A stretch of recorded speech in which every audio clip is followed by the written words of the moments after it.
नमस्कार दोस्तों, मैं हूं एलेक्स और आप देख रहे हैं एलेक्स हॉरर स्टोरी चैनल।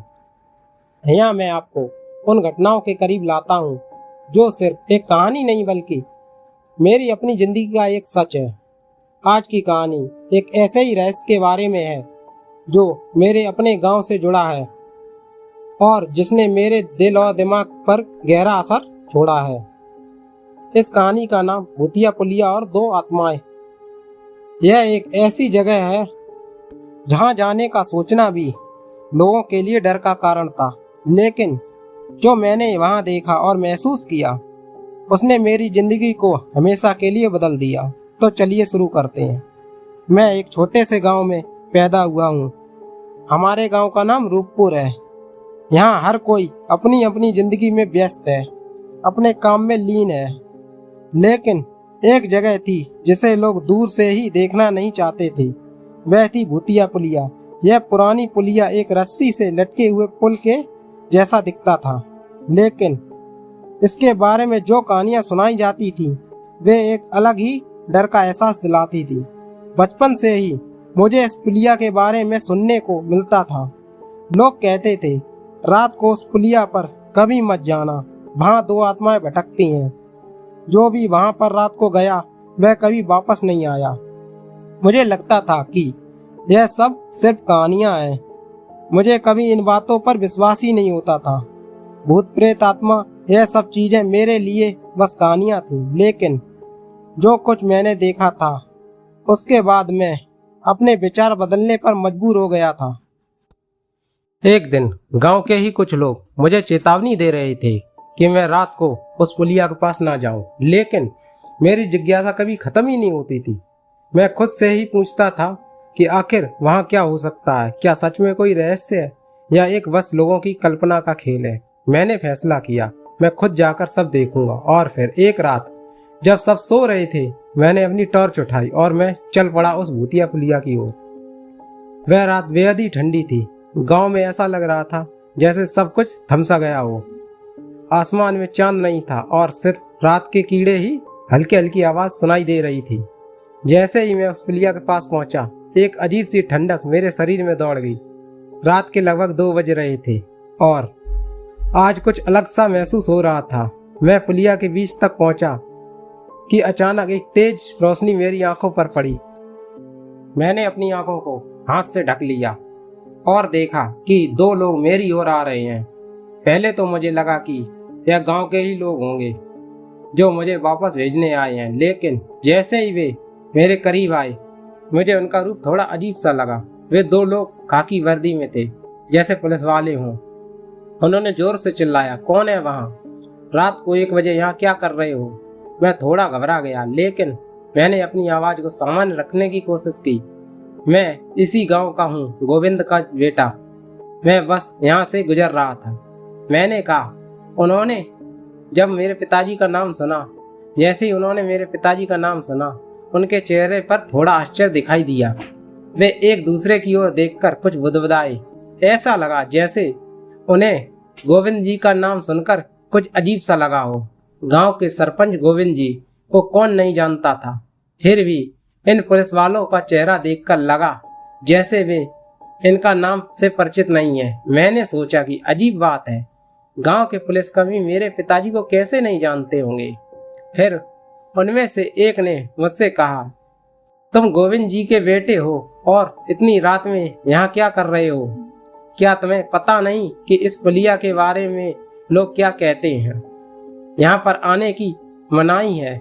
मैंने अपनी घबराहट छुपाते हुए कहा, मुझे भूत प्रेत जैसी बातों पर यकीन नहीं है। मैं डॉक्टर हूँ और मेरी नाइट शिफ्ट होती है, इसलिए रोज रात को गांव से निकलकर शहर जाता हूँ। आज बस यूं ही यहाँ से गुजर रहा था।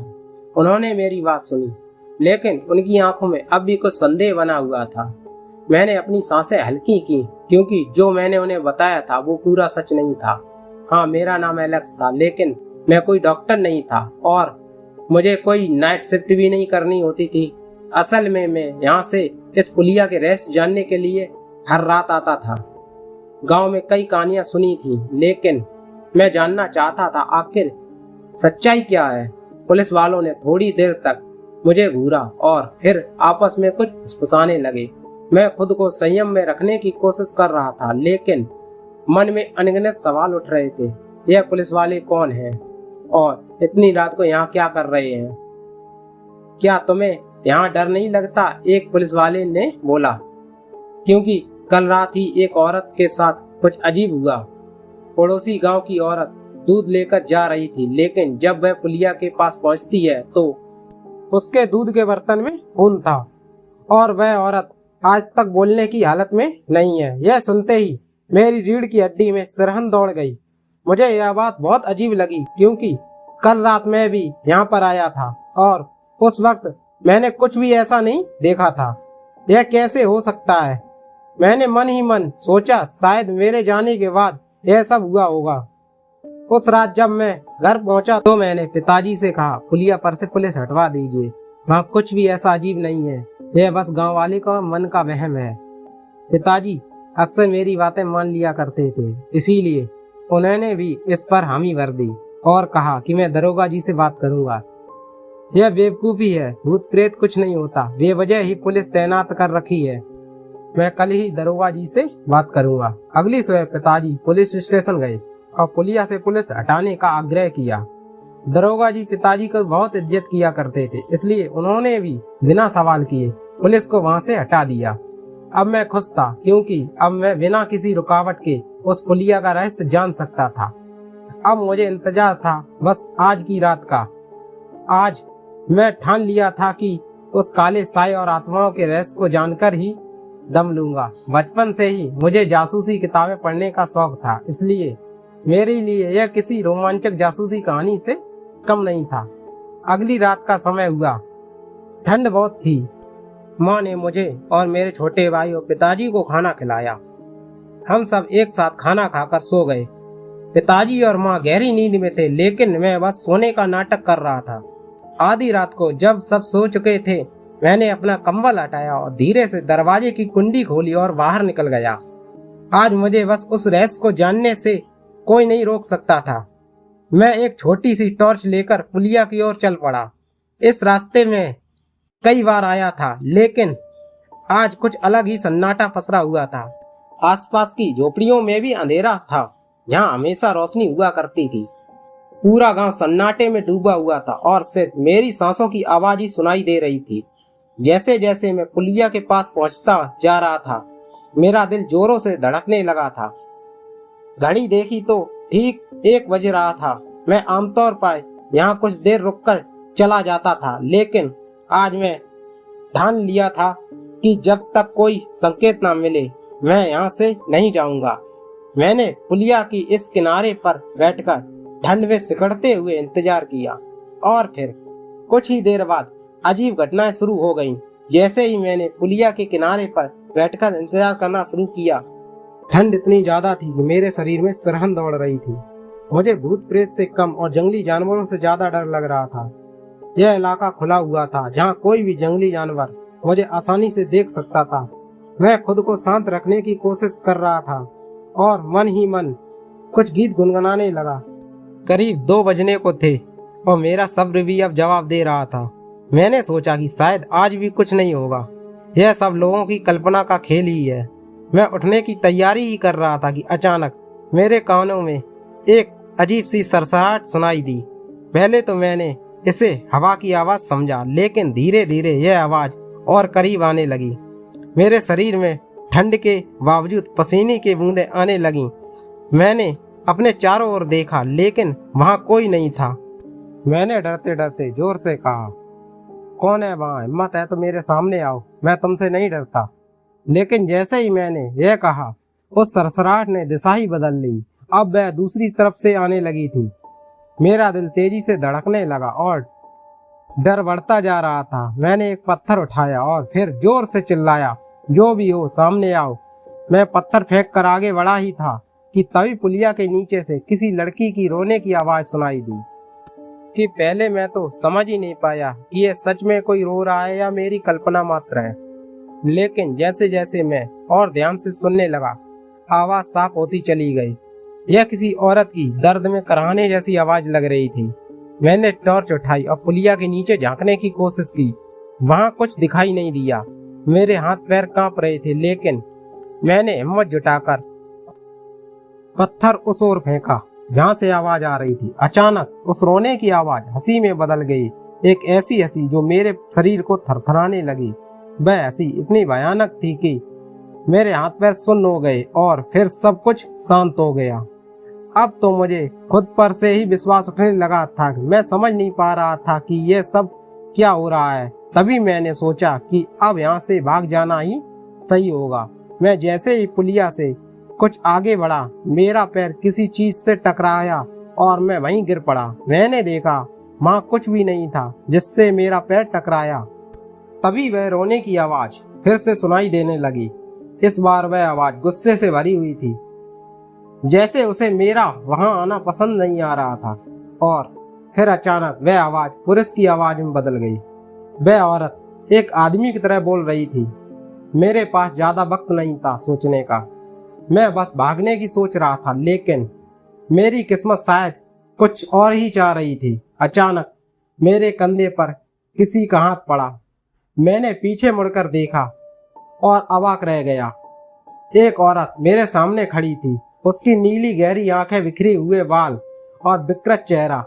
उसकी आंखों की गहराई में कुछ ऐसा था जो सीधे मेरे दिल तक पहुंच रहा था। वह इतनी जोर से हंसने लगी कि मेरे कानों में जैसे दर्द होने लगा। उसकी हंसी एक शैतानी हंसी थी, जैसे वह मेरे डर का मजाक उड़ा रही हो। मैंने टॉर्च वहीं गिरा दी और पीछे हटने की कोशिश की, लेकिन मेरे पैर अब भी शून्य थे।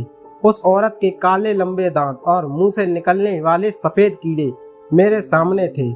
उसका बदन सड़ने की गंध से भरा हुआ था।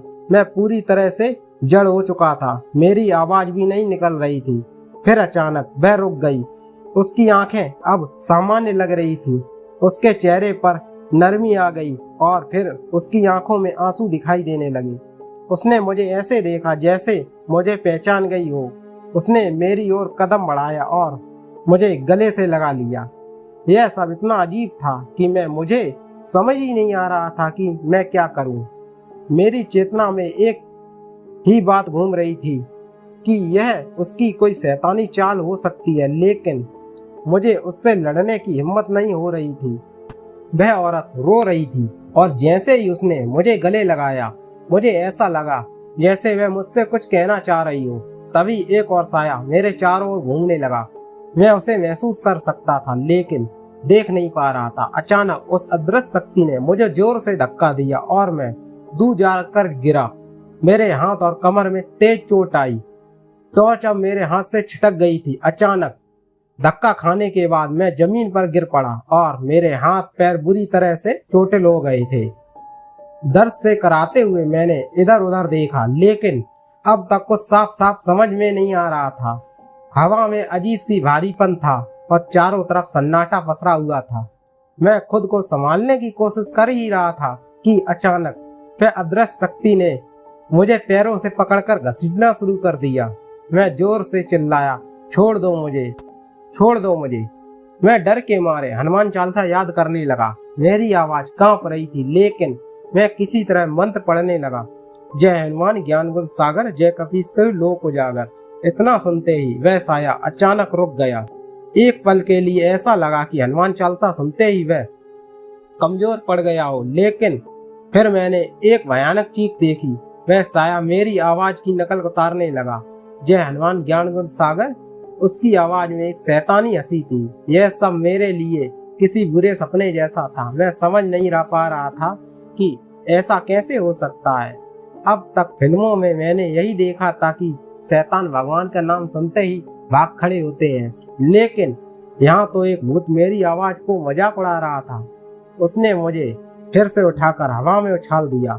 दर्द इतना तेज था कि मेरी सांसें फटने लगी। तभी अचानक कहीं से एक आवाज आई, मुझे छोड़ दो। यह आवाज उसी औरत की थी, वह आत्मा जो पहले मुझे गले से लगाकर रो रही थी। उस साए ने मुझे जमीन पर गिरा दिया और वह औरत मेरे पास आकर खड़ी हो गई। उसने गुस्से में साए को देखा और कहा, इसे चोट मत पहुंचाओ, दूर हो जाओ। उसके यह शब्द सुनते ही साया थोड़ा पीछे हट गया। वह औरत अब मेरे करीब आई और उसने मेरी आंखों में झांक कर कुछ देर तक देखा। उसके चेहरे पर पहले की तरह डरावने भाव नहीं थे। उसकी आंखों में दर्द और प्रेम एक साथ था। उसने मेरे गले में मेरा लॉकेट खींचा और उसे गौर से देखने लगी। वह साया अब एक इंसान का रूप लेकर सामने आ चुका था। सिर पर पगड़ी, झुर्रियों से भरा चेहरा, आंखों में आंसू और बदन में धोती कुर्ता। वह आदमी अब तक अपना शैतानी रूप नहीं दिखा पा रहा था, जैसे वह भी उस औरत की तरह दुख में डूबा हो। मैं अब तक पूरी तरह से हक्का बक्का था। यह लोग कौन थे और यह मेरे साथ ऐसा क्यों कर रहे थे, और अचानक यह सब प्रेम और दया की भावना क्यों दिखा रहे थे। उस औरत ने मेरी ओर देखते हुए कहा कि यह लॉकेट तुम्हें कहाँ से मिला? क्या तुम गोविंद के लड़के हो? हाँ, तुम वही हो। उनके यह शब्द सुनकर मेरा दिल थम सा गया। यह क्या कह रही हैं? मैंने सोचा। तभी उस आदमी ने रोते हुए कहा, हमने इसे आखिरकार पा ही लिया। अब मुझे समझ में नहीं आ रहा था कि आखिर यह कौन लोग हैं। मेरे मन में एक ही सवाल घूम रहा था, यह लोग मुझे और मेरे पिताजी को कैसे जानते हैं? उस औरत ने मेरे गालों पर हाथ फेरते हुए कहा, मैंने पहले ही पहचान लिया था जब मैंने इसके गले में यह लॉकेट देखा। यह वही है, लेकिन हम उस काली रात को नहीं भूल सकते। तुम्हें हमें मुक्ति दिलानी होगी। सिर्फ तुम ही हमें शांति दे सकते हो। उनकी आंखों में आंसू थे और उनके चेहरे पर दर्द साफ झलक रहा था। फिर उस आदमी ने मुझसे वही बात दोहराई, तुम हमें मुक्त कर सकते हो, हमें बस तुम्हारे साहस की जरूरत है। मुझे उनकी बातें बिल्कुल समझ नहीं आ रही थी। कौन से काले दिन की बात कर रहे हैं ये लोग? इनकी मदद कैसे कर सकता हूँ? मेरे मन में सवालों का बवंडर था। तभी दोनों आत्माएं धीरे धीरे पीछे हटने लगी। उन्होंने मुझसे एक आखिरी बात कही, हौसला रखना, हमें तुम्हारी जरूरत है। जय हिंद। उनकी आवाज दूर होती चली गई और फिर अचानक एक तेज रोशनी चमकी और वे दोनों गायब हो गए। मैं पूरी तरह से थक चुका था और दर्द से बेहाल हो गया था। मेरी आंखें धीरे धीरे बंद हो गईं और जब मैंने दोबारा अपनी आंखें खोली तो मैं किसी अस्पताल में था। मैंने खुद को अस्पताल के बिस्तर पर पाया, जहां मेरे हाथ और कमर पर पट्टियां बंधी हुई थी। सामने गांव के कुछ लोग और पड़ोस के काका खड़े थे। मेरे पिताजी खिड़की के पास खड़े होकर चिंतित नजरों से मुझे देख रहे थे। जैसे ही काका ने देखा कि मैं होश में आ गया, उन्होंने जोर से चिल्लाया, अरे होश में आ गया है, जल्दी आ जाओ। पिताजी दौड़ते हुए मेरे पास आए और मेरा हाथ थाम लिया। उनके चेहरे पर राहत और आंसू थे। उन्होंने मेरा माथा चूमा और कहा, कहाँ चले गए थे? 2 दिन से तुम बेसुध पड़े हो। यहाँ तुम्हारी माँ और मैं बहुत परेशान थे। मैं हैरान था।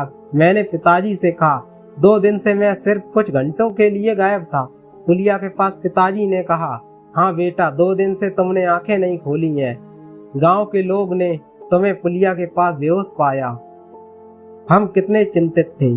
अब मेरे लिए यह और भी अजीब बात हो गई थी। आखिर वो 2 आत्माएं कौन थीं जिन्होंने मुझसे जय हिंद कहा? मैं अब समझ चुका था कि यह आत्माएं मुझे और मेरे पिताजी को जानती थीं, लेकिन आखिर में वे कौन थीं और मुझसे क्या चाहती थीं? मैं अस्पताल के बिस्तर पर लेटा हुआ था और दिमाग में सवालों का एक बवंडर उमड़ रहा था। वह कौन थी? वो मेरे गले में लटके लॉकेट को देखकर क्यों भावुक हो गई थी? और सबसे बड़ा सवाल, क्या मेरा और मेरे पिता का उनसे कोई रिश्ता था? जब पिताजी मुझसे कह रहे थे कि 2 दिन से मैं बेसुध पड़ा हूँ, मेरे मन में बस वही घटनाएं घूम रही थी जो मैंने पुलिया पर देखा था। क्या वह सब हकीकत थी या सिर्फ एक बुरा सपना? पिताजी ने मुझे सहारा दिया और कहा, अब कुछ दिन आराम कर लो बेटा। तुम्हारी माँ और मैं तुम्हारे लिए बहुत चिंतित थे। घर आने के बाद भी मेरा दिमाग शांत नहीं हो पा रहा था। मैं बार बार उसी रात के बारे में सोच रहा था। वह आत्माएं बार बार मुझे याद आ रही थी। आखिर वह कौन थी और क्यों मुझे जय हिंद कहकर चली गईं? क्या इसका कोई संबंध पुलिस के दरोगा से था या फिर कोई और रहस्य छुपा हुआ था? तभी अचानक मेरे मन में एक विचार आया। अगर वह आत्माएं मुझे और मेरे पिताजी को जानती थी तो यकीनन उनकी तस्वीर हमारे पुराने पारिवारिक एल्बम में हो सकती है। यह सोचते ही मैं उठ खड़ा हुआ और पिताजी के कमरे की ओर चला गया, जहां हमारी पुरानी तस्वीरें रखी हुई थी। मैंने अलमारी खोली और पुरानी एल्बम निकाल ली। अब मुझे हर तस्वीर को ध्यान से देखना था, शायद मुझे कोई सुराग मिल जाए। मैंने एल्बम के पन्ने पलटने शुरू किए।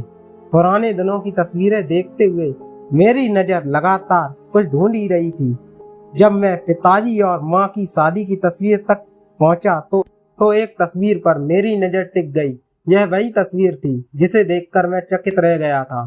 तस्वीर में पिताजी और माँ के साथ दो लोग खड़े थे। वह लोग वही थे जिसे मैंने पुलिया पर देखा था, वही औरत और वही आदमी। मैं खुद को संभाल नहीं पाया। यह वही लोग थे जिससे मेरी मुलाकात हुई थी। उनका चेहरा बिल्कुल साफ साफ दिख रहा था। यह कैसे हो सकता है? मेरे मुंह से अनायास ही निकल गया। मैं इस बारे में सोच भी नहीं पाया कि तभी पिताजी कमरे में आए। उन्होंने मुझे एल्बम के साथ देखा और पूछा, क्या देख रहे हो बेटा?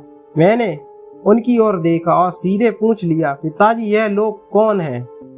यह वही लोग हैं जिन्हें मैंने पुलिया पर देखा था। पिताजी के चेहरे पर आश्चर्य के साथ चिंता के भाव उभर आए। उन्होंने गहरी सांस ली और कहा, यह तुम्हारे दादा दादी हैं। मेरे पैरों तले जमीन खिसक गई। मैंने हैरानी से पूछा, लेकिन आपने तो कभी उनकी कोई तस्वीर या कहानी मुझसे साझा नहीं की। पिताजी कुछ पल के लिए खामोश रहे, फिर उन्होंने धीरे से कहा, तुम अभी बहुत छोटे थे जब यह घटना घटी थी, इसलिए हमने कभी तुम्हें बताया ही नहीं। मैंने पिताजी से और विस्तार में बताने के लिए कहा और फिर उन्होंने बताया। उसके बाद मेरे मन के सारे सवालों के जवाब मिलने लगे। पिताजी ने गहरी सांस लेकर बोलना शुरू किया, तुम्हारे दादाजी बहुत ही सख्त और अनुशासित इंसान थे, लेकिन एक रात कुछ ऐसा हुआ जिसने हमारे पूरे परिवार को हिलाकर रख दिया। तुम्हारे दादाजी की नीयत बिगड़ गई थी और उन्होंने तुम्हारी माँ के साथ गलत काम करने की कोशिश की थी। यह सुनते ही मेरे दिल में एक अजीब सा दर्द उठा। पिताजी ने अपनी आंखों में भरे आंसुओं को रोका और आगे कहा, तुम्हारी माँ ने इस घटना के बारे में मुझसे कहा, लेकिन मैं इतना टूट चुका था कि इस बात को किसी से कहने की हिम्मत ही नहीं कर पाया। मैंने उसी रात अपने माता पिता से यह बात छुपाई और उन्हें गांव से दूर ले गया। यह सुनकर मेरे मन में गुस्से और दर्द की मिलीजुली भावना उभर आई। पिताजी ने फिर कहा, हमने किसी से इस बारे में बात नहीं की और तुम्हारे दादाजी और दादी को वहीं पुलिया के पास छोड़ दिया।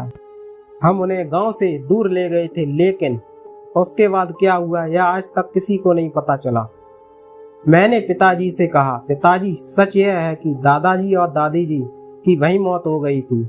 मैंने देखा था उन्हें। उनकी आत्माएं अब भी पुलिया पर भटक रही हैं। वे मुक्ति चाहते हैं। पिताजी को यह सुनकर विश्वास नहीं हो रहा था, लेकिन मेरे चेहरे पर सच्चाई का भाव देखकर उन्होंने अपनी आंखों में छुपी हुई सच्चाई को समझ लिया। तुमने उन्हें देखा, लेकिन कैसे? पिताजी की आवाज कांप रही थी। हाँ पिताजी, मैंने कहा मैंने उन्हें देखा। उन्होंने मुझसे कहा कि सिर्फ मैं ही उन्हें शांति दिला सकता हूँ। पिताजी पूरी तरह से हिल चुके थे। उन्होंने गहरी सांस ली और कहा, अगर यह सच है तो हमें उनकी आत्माओं को शांति दिलाने के लिए कुछ करना होगा।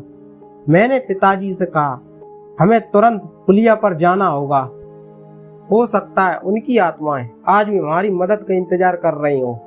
हमारे साथ गांव के कुछ और लोग भी थे। जैसे ही हम वहां पहुंचे, एक अजीब सी शांति थी। वहां हवा बिल्कुल शांत थी और चारों ओर एक गहरा अंधेरा छाया हुआ था। हमने वहां एक छोटा सा हवन किया और पिताजी ने अपनी गलती के लिए माफी मांगी। जैसे ही हवन खत्म हुआ, अचानक एक तेज रोशनी चमकी और सामने से वही आत्माएं प्रकट हो गईं। उन्होंने पिताजी की ओर देखा और कहा, तुम्हें माफ किया जाता है, अब हम शांति से जा सकते हैं। यह कहते ही वह आत्माएं धीरे धीरे उस तेज रोशनी में विलीन हो गईं।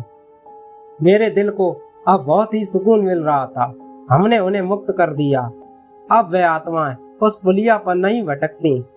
कुछ दिनों बाद गांव में से कुछ सामान्य हो गया था, लेकिन मेरे लिए यह अनुभव हमेशा के लिए जिंदगी बदल देने वाला था। मैंने पुलिया पर दो आत्माओं का सच देखा था और मुझे यह बात जीवन भर याद रहेगी। तो दोस्तों, यह थी हमारी कहानी भूतिया पुलिया और दो आत्मा। यह घटना मेरे जीवन का एक ऐसा अनुभव था जिसे मैं कभी नहीं भूल सकता।